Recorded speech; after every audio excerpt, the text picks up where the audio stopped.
vamos logo ao que é mais importante, que é a palavra do Senhor. Já está com algumas passagens que Deus me traz à memória, a falar sobre a vida de Jacó. E não Jacó especificamente, mas quem é Deus na vida de Jacó, né? E tem duas situações aqui que nos serviria de tema. Primeira, Deus quer que você lute. E a segunda, fala de transformação. Lá em Gênesis, leitura bíblica de Gênesis, capítulo 32, do verso 22 ao 28, diz o seguinte, a palavra do Senhor Jesus. E levantou-se aquela mesma noite, e tomou as suas 2 mulheres, e as suas 2 servas, e os seus 11 filhos, e passou o val de Jaboque. E tomou-os e fê-lo passar o ribeiro, e fez passar tudo o que tinha. Jacó, porém, ficou só, e lutou com ele um homem até que a alva subiu. E vendo que este não prevalecia contra ele, tocou a juntura de sua coxa, e se deslocou a juntura da coxa de Jacó, lutando com ele. E disse, deixa-me ir, porque já a alva subiu. Porém ele disse, não te deixarei ir, se não me abençoares. E disse-lhe, qual é o teu nome?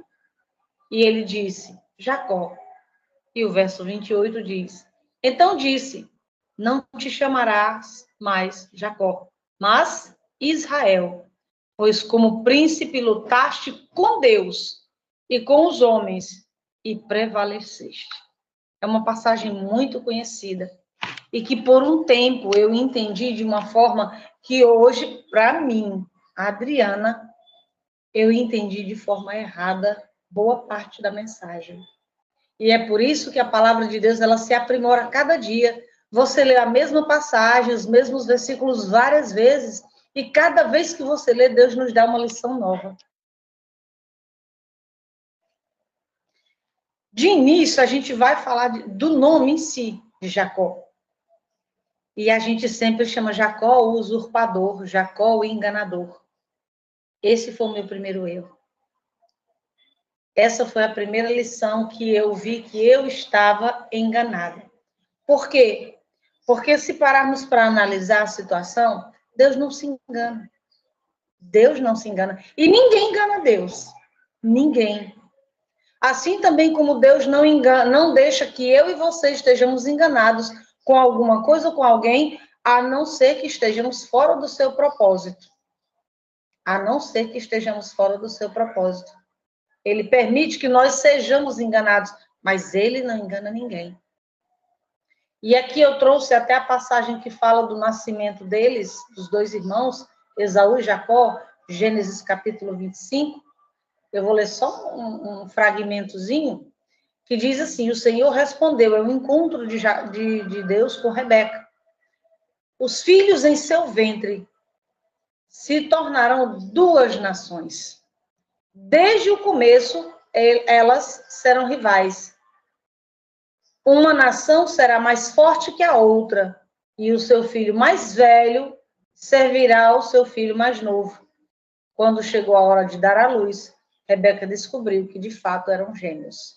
Isso que Gênesis capítulo 25, do verso 21 ao 26, vai falar sobre essa passagem. Ou seja, Jacó era o menor. Jacó foi o segundo filho. Mas Deus tinha dito no ventre dela, sem que ela soubesse que eram 2, que o maior serviria ao menor. Então, não posso dizer que Jacó era o usurpador. Infelizmente, a forma como isso se deu para que ele recebesse a bênção da primogenitura, infelizmente, aquela coisa de nós queremos dar o nosso jeitinho, de nós queremos ajudar a Deus a cumprir o propósito que ele já terminou para acontecer, determinou.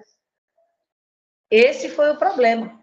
Mas Jacó já estava determinado por Deus que seria ele a dar cumprimento ao propósito de Deus na vida daquela família e nas nações posteriores a eles.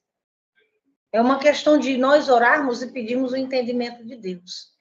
Assim como nós não dependemos, a gente vê que o costume antigo é que tudo era o primogênito.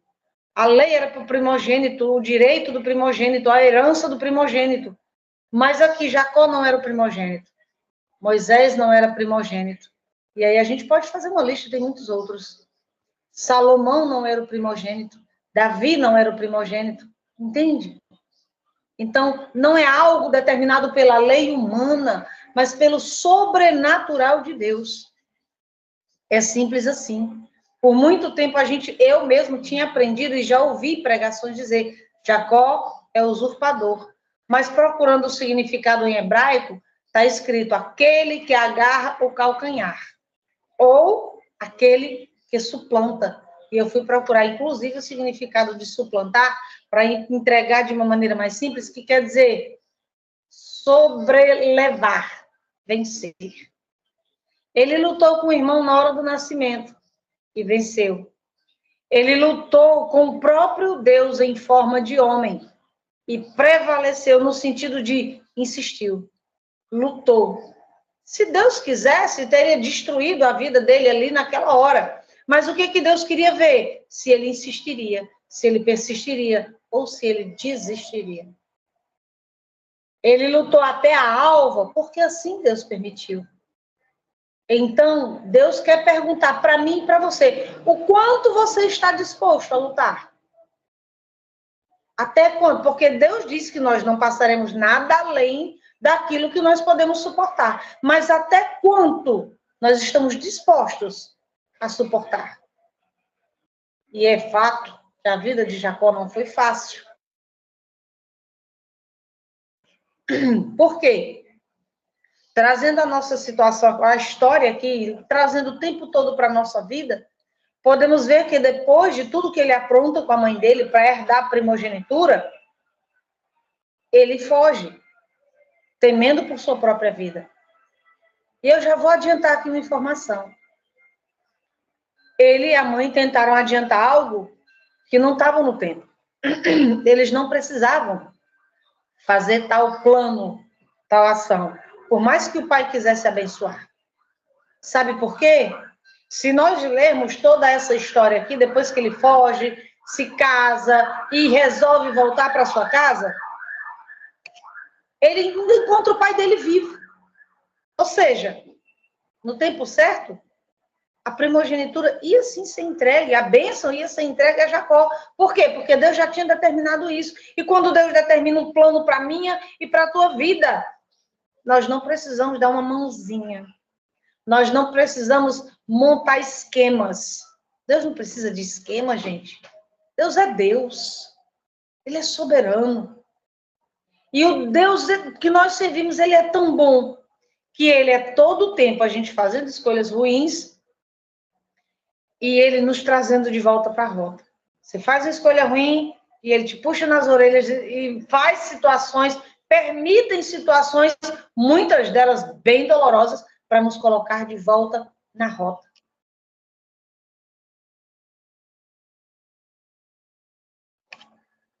E aí vamos seguindo aqui, ó. Durante a fuga, Jacó tem um sonho. Está lá em Gênesis capítulo 28. Ele tendo chegado a certo lugar, ou seja, refere-se ao fato aqui de que Jacó procurava um lugar, com certeza para ter um encontro com Deus. Jacó era temente a Deus. A gente diz, tá, mas o irmão mais velho, ele roubou, ele enganou. Ele não enganou. O irmão tinha consciência do que estava fazendo. Não estava embriagado, nem coisa do tipo. Só que Deus conhecia o coração de Jacó e conhecia o coração de Esaú. Jacó valorizou muito mais a bênção. Aliás, Jacó valorizou a bênção. Esaú não. Esaú não. Esaú não demonstrou interesse. Porque se ele tivesse demonstrado interesse, ele tinha dito, no mínimo, você está louco, meu irmão? Primogenitura é um direito meu. É minha herança de Deus. E ele não pensou assim. Deus sabia disso. Como eu falei no início. Se Deus quer trabalhar alguma coisa na vida de alguém, ninguém engana, não. A Bíblia não diz que quem usa de engano não prevalece? Essa é a real. Essa é a verdade. Quem usa de engano não prevalece. Se fosse de Esaú, teria sido. Fizesse o que fizesse Jacó e Rebeca, teria sido de Esaú. E continuando aqui, vem a visão da escada. Escada quer dizer acesso. Acesso, ligação. Ligação com o quê? Com o céu, porque essa escada dava acesso ao céu, ao próprio Deus. E os anjos que aparecem representavam os cuidados de Deus. Assim também é na nossa vida. Deus nos mostra os acessos. Deus nos mostra os caminhos. Quando não são anjos no mundo espiritual, Deus levanta pessoas para nos orientar, para dar uma mão, para dar um conselho, para orar e interceder conosco, para guerrear se assim preciso for. Lembre-se, toda a palavra de Deus, ela tem uma coisinha chamada verdade prática. O que é isso? Foi naquela época, foi com aquele povo, para servir de exemplo para a minha época, para a tua época, para mim e para você. Nada que Deus deixou registrado aqui foi por acaso só para eu saber o que ele fez com Jacó. Não. Olha o que eu fiz com Jacó, eu faço na tua vida também. Eu escolhi Jacó, eu escolhi você. Eu realizei na vida de Jacó, eu realizo na tua. Jacó fez escolhas erradas, mas ainda assim eu insisti. Ainda assim eu consertei o caminho dele, pois eu conserto o teu também. É assim, esse Deus é maravilhoso. Deus confirma a bênção, a aliança com Jacó ali, naquela visão. E ele, por sua vez, se compromete a ser fiel a Deus. A gente não escuta aqui nos versículos dizer, Esaú se arrependeu, ele queria a primogenitura, ele queria um concerto com Deus. Não. No máximo, ele queria a primogenitura no sentido de, é a herança, os bens materiais de seu pai, por direito seriam seus. Mas veja que a herança que Jacó levou com ele foi 100% espiritual. Porque ele praticamente fugiu com a roupa do corpo, sem nada. Ou seja, Esaú continuou em casa. Esaú continuou com acesso a toda a herança. A herança, ela é espiritual. Nós pedimos a Deus heranças materiais, porque é bom ter conforto, quem é que não quer? Mas a verdadeira e valiosa herança é a espiritual. O engano aqui, que a gente traz, prega como engano, na verdade, é propósito, é permissão de Deus. E aí a gente vai achar que lá na frente, quando ele chega na casa de Labão, seu tio e futuro sogro, a gente costuma dizer que, ele foi enganado por Labão, porque ele queria casar com Raquel. E aí Labão, que Deus foi e deu o castigo que ele merecia. Labão enganou ele 2 vezes, praticamente. Mas eu digo para você, a esperteza, que é assim que a gente chama aqui no Brasil, quem é enganador é esperto, a esperteza de Labão foi permissão de Deus. Sabe por quê? Porque se você ler com atenção, o propósito de Deus, para dar continuidade, aliás, a esse propósito de Deus na vida de Jacó, ao processo de transformação, nunca foi Raquel, era Lia. Se você for ler toda a passagem que fala sobre isso, se eu não me engano, no capítulo 29 de Gênesis, ele vai mostrar que acontece todo o casamento. Antes, ele é enganado no dia do casamento pelo seu sogro, e ele vai para a cama, é com Lia, não é com Raquel. História bem conhecida. Quando ele se dá conta, ele fica louco, vai tomar satisfação com o sogro, e o sogro inventa as desculpas esfarrapadas dele, dá continuidade. Tu quer Raquel? Eu te dou, sem problema. Só mais 7 anos. O propósito de Deus. Eu vou explicar por que o propósito de Deus com Jacó era com Lia, não era com Raquel. Deus permitiu aí 7 anos de casamento com Lia sem Raquel. Tadinha sofreu um bocado com a rejeição de Jacó. Por quê? Porque Deus olhou a ternura de Lia, a simplicidade, cuidado, a dedicação, a fé. A fé, sim, a fé. Em momento nenhum a Bíblia fala de Lia como uma mulher idólatra. Mas Raquel, sim. Quando eles saem fugidos da terra do pai delas, Labão vai atrás, e quem tinha furtado os ídolos do pai era Raquel, e Jacó não sabia. Olha a diferença. Só que Deus deu para Raquel 7 anos, para Raquel não, para Jacó 7 anos, com Lia. E Raquel, para esperar por Raquel. Só que a intenção de Deus, isso é uma palavra minha, tá? Eu acredito que a intenção de Deus é que, eu mesmo sabendo o desejo do coração de Jacó, que se apaixonou não pela simplicidade de Lia, mas pela beleza externa de Raquel, por dar 7 anos, ele convive com Lia, ele se apaixona e esquece tudo isso. Será que Deus nunca fez isso na minha e na tua vida? De colocar-nos em caminhos diferentes, com pessoas diferentes, com oportunidades diferentes, a fim de que abríssemos mão de alguns caminhos? E a gente insiste tanto que ele diz, você quer? Então tá bom. Olha o preço que ele pagou por ter tido 2 esposas. Olha o preço que ele pagou por ter filhos aí de 4 mulheres. Uma casa desordenada. Mesmo abençoada, ainda assim não foi livre de conflitos. A gente sabe que isso gera conflitos. Mas seguindo aqui, para a gente entender por que o propósito era Lia e não Raquel. Deus deixou. Ele esperou os 7 anos, trabalhou os 7 anos até se casar com Raquel.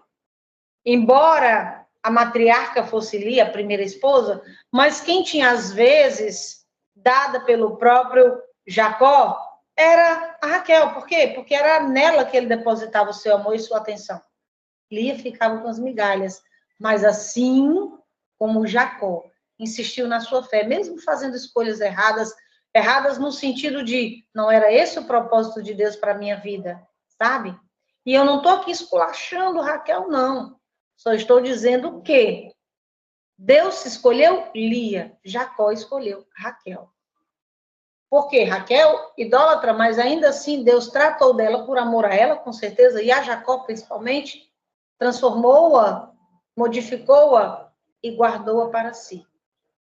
Né? Dando sequência aqui, a gente não vê que Labão enganou Jacó porque ele é esperto, mas porque Deus permitiu para corrigir a rota de Jacó. Ainda assim não conseguiu, porque ele insistiu. Em que eu estou insistindo? Em que você está insistindo? Com quem eu estou insistindo? Com quem você está insistindo? Deus muda caminhos, Deus muda companhias, Deus muda projetos. Mas e nós, estamos dispostos a aceitar o projeto de Deus? Será que estamos? É muito difícil às vezes. Por quê? Porque a gente coloca o nosso coração humano, a nossa atenção humana, e esquecemos de pedir muitas vezes a orientação de Deus, se é verdadeiramente isso que Ele quer para mim, se é esse o projeto, se são essas pessoas, se é este o lugar. Às vezes Deus muda você de emprego, e você diz, não, vou sair aqui, eu já estou estabilizado. E aí, como é que eu faço? Se eu sair, eu vou ter que começar tudo do zero. E se eu não conseguir, eu vou viver de quê? E começa a questionar e se esquece de depender de Deus. Se esquece de depender de Deus. Só que chega um momento que não dá mais. E aí Jacó cumpre o tempo, casa com as 2 mulheres, constrói sua riqueza. Labão continua tentando enganar Jacó. Agora, presta atenção. Quando chega a hora de Jacó sair dali de vez, Labão tenta enganar ele de novo. E consegue? Não consegue mais. Lembre-se, mais uma vez eu repito, Labão não enganou Jacó. Deus permitiu as artimanhas de Labão para colocar Jacó no prumo, na reta que ele queria que Jacó estivesse. Porque quando ele começa a negociar com Jacó ali sobre os bichos, sobre os animais, para poder, isso é meu, esse é teu.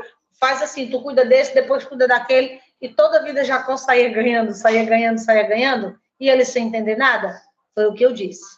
Deus não se deixa escarnecer, e Deus só permite até onde ele quer, até onde ele tem propósito. Depois ele não conseguiu mais enganar Jacó. E aí ele decide voltar para casa. Eu estou só diminuindo aqui tudo, porque é uma história bem conhecida, porque eu quero destacar, na verdade, é os pontos mais importantes. Ele teve medo de voltar para casa e era normal, era comum, tranquilo.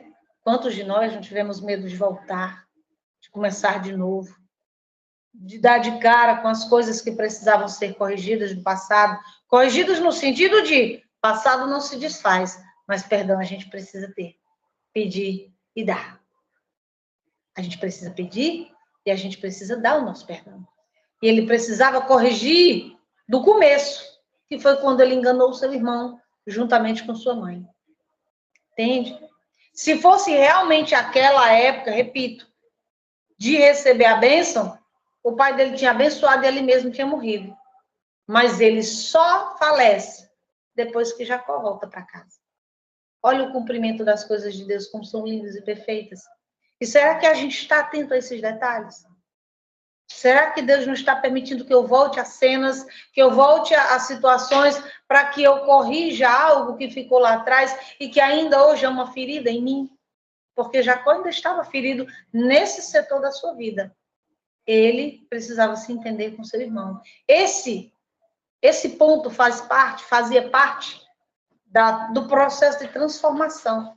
Assim como eu e você precisamos passar por esse processo de transformação. O que é que a gente ainda precisa deixar lá atrás? Que ainda nos prende, ainda nos acorrenta? Alguma lembrança, alguma mágoa, algum trauma, seja o que for. O que é que ainda nos aprisiona? Qual é o acerto de contas que nós precisamos para realmente 100% agora dizer: livre estou, em paz estou, e em paz eu sigo?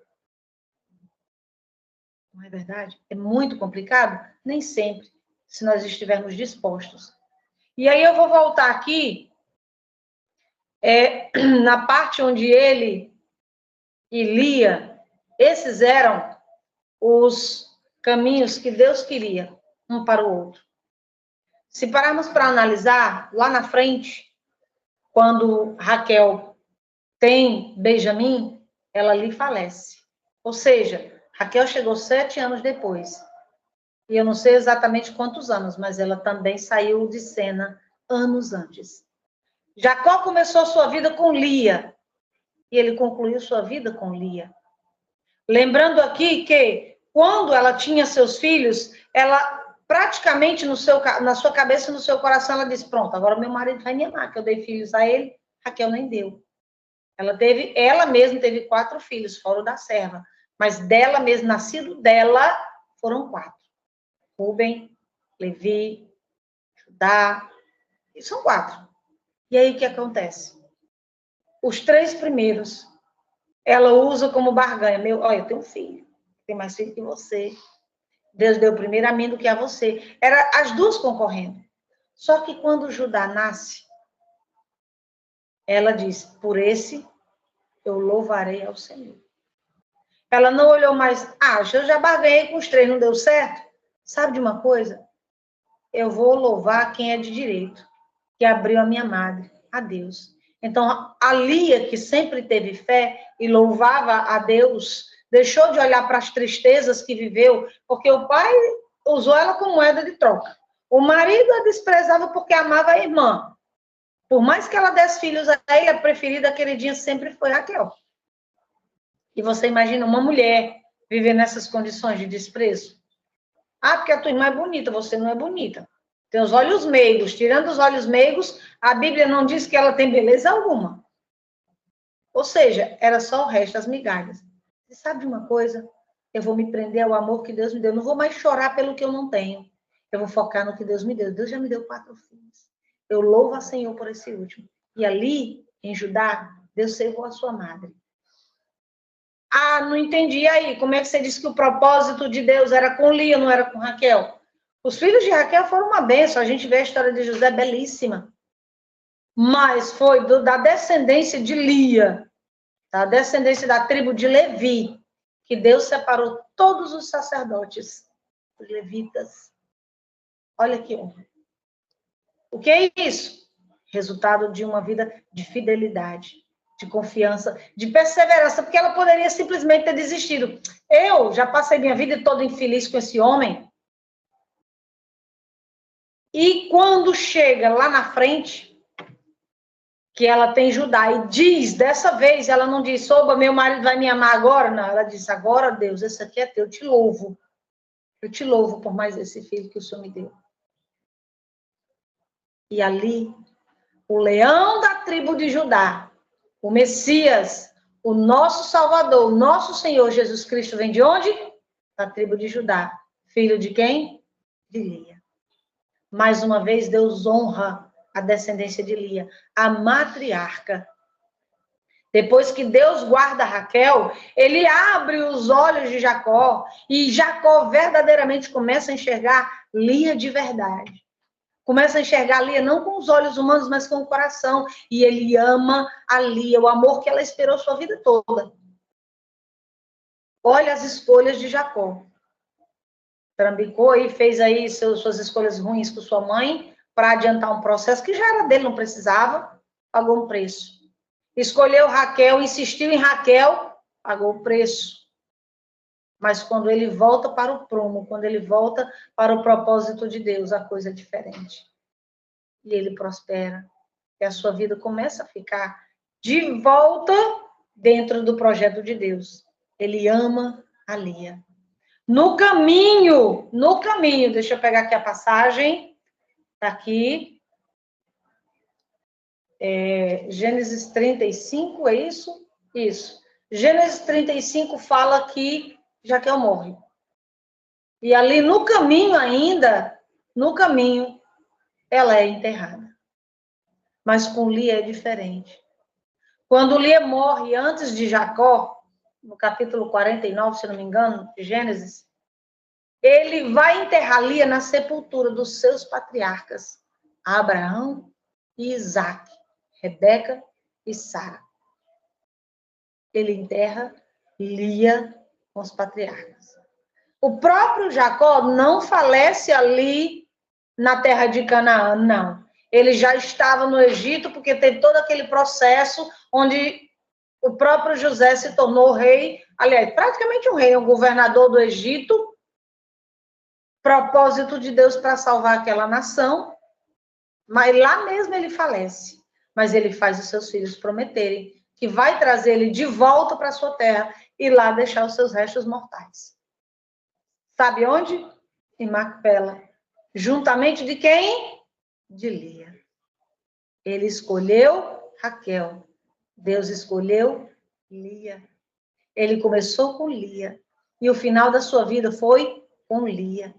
É o propósito de Deus para a vida de alguém. Ninguém pode impedir. A gente atrapalha, a gente atrasa a bênção. Muitas vezes a pessoa diz, a bênção não chegou porque Deus está preparando. Que nada, Deus não é lento.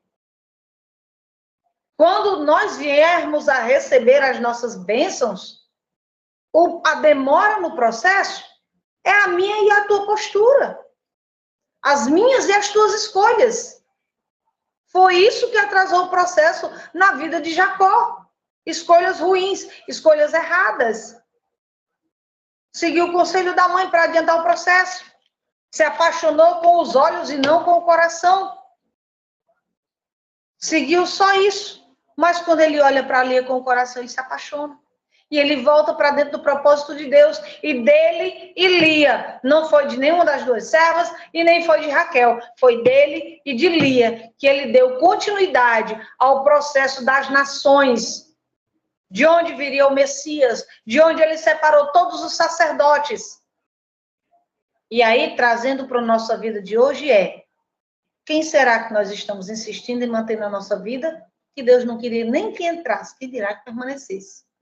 Ou, simplesmente, está na hora de tu sair daí, como chegou a hora dele sair da casa e da terra do seu sogro, do seu tio Labão. Já deu o que tinha de dar, agora sai daí. Ah, mas eu estou com esse trabalho aqui, eu não vou sair não, porque assim, eu não estou mais gostando realmente, já deu o que tinha de dar, mas eu tenho medo de começar do zero, eu tenho medo de ir para outro lugar. Se for só pela cara e o atrevimento, não vai não, mesmo não, fica quieto. Porque eu mesmo já pedi a Deus para me tirar de um determinado local de trabalho. Várias vezes eu pedi a Deus, isso aqui não está bom não, já chega. Deus não permitiu que eu saísse ainda. E quando eu pensei que eu tinha saído, pensei errado. Quando eu olhei, já estava dizendo a todo mundo, pronto, aqui a porta fechou para mim, com quase um mês depois, que eu achava que as vagas já tinham tudo sido preenchida, Deus de volta. E me trouxe de volta. Tá? Tentei fugir, mas Deus me trouxe de volta. Então, assim, quando é de Deus, você quer sair, ele não deixa. Mas quando não é, não insista não, que dói mais. Dói muito mais. Deixa aí pessoas. Deixa aí oportunidades. Deixa aí tudo aquilo que Deus não projetou para a tua vida. e você vai ver que é tudo melhor.